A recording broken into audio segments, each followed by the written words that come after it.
Sahabat tani dan pencinta tanaman, tentu kita sering mendengar kata, asam amino. Apa sebenarnya asam amino, benarkah bermanfaat untuk pertanian, dan bagaimana perannya pada tanaman? Untuk itu, pada kesempatan ini kita ulas secara singkat dan padat agar mudah difahami tentang asam amino ini, agar kita tidak salah dalam memahaminya, dan tidak hanya ikut-ikutan saja tanpa tahu kebenarannya. Yuk, langsung saja kita masuk ke ulasannya, mohon disimak sampai selesai.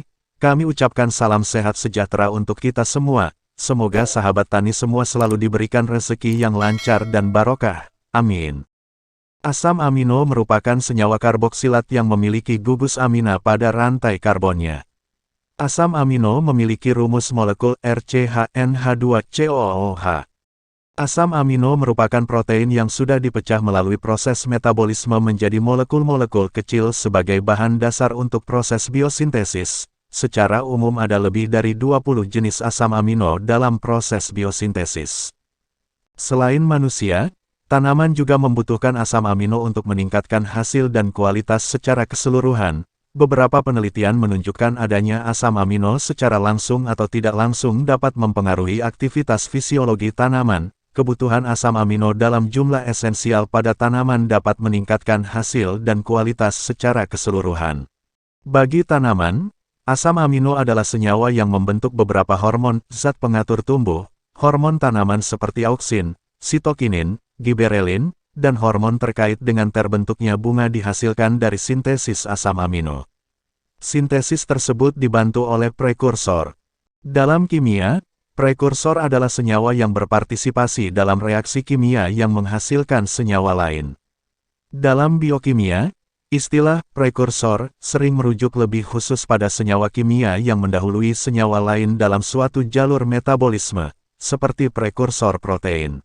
Secara umum tanaman mampu mensintesis asam aminonya sendiri melalui bahan dasar karbon, oksigen, hidrogen dan nitrogen melalui proses biokimia yang kompleks namun membutuhkan energi yang besar. Tanaman mensintesis asam amino dari unsur-unsur primer seperti karbon dan oksigen yang diserap melalui udara, air dan tanah. Unsur primer itu membentuk karbohidrat melalui proses fotosintesis dan menggabungkannya dengan unsur nitrogen sehingga terbentuk asam amino.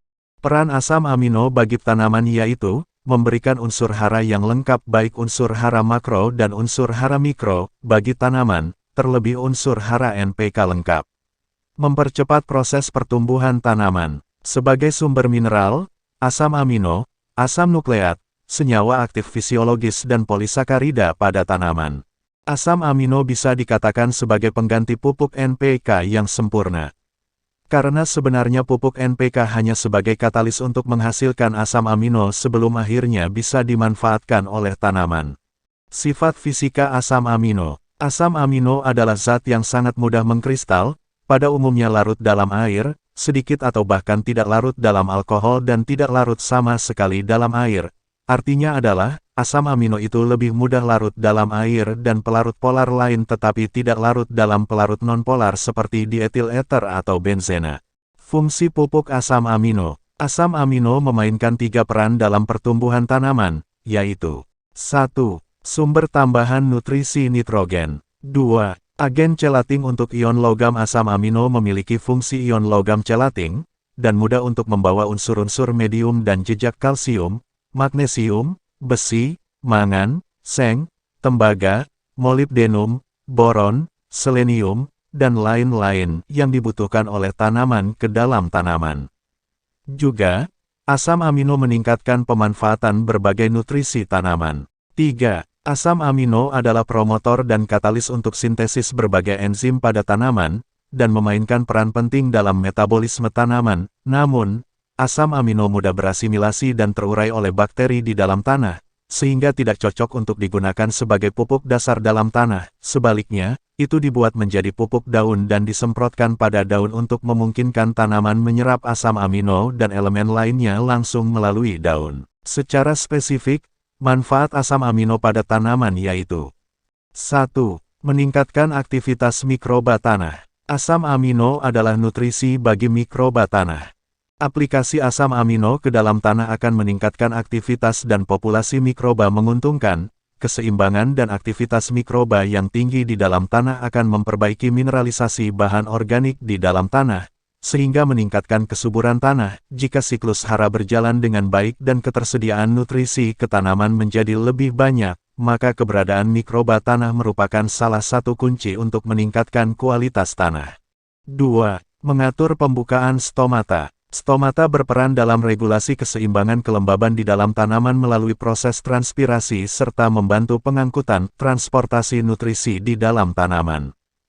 Saat stomata ditutup, maka laju fotosintesis dan transpirasi semakin berkurang, sehingga penyerapan unsur makro dan mikro akan menurun. Hal ini menyebabkan terganggunya proses metabolisme tanaman yang berakibat pada penurunan produksi tanaman. Aplikasi asam amino akan membuat stomata terbuka lebih lama sehingga akan terjadi peningkatan metabolisme tanaman. 3. Agen kelasi unsur hara mikro. Asam amino memiliki efek kelasi nutrisi mikro. Kelasi adalah ikatan kimia antara agen pengkelat ion logam. Bila diaplikasikan bersama dengan nutrisi mikro, penyerapan dan transportasi unsur hara mikro akan lebih mudah. Asam glisin dan glutamat dalam asam amino adalah zat pengkelat yang sangat efektif. 4. Sebagai hormon pengatur pertumbuhan tanaman. Asam amino adalah senyawa yang membentuk beberapa hormon, zat pengatur tumbuh.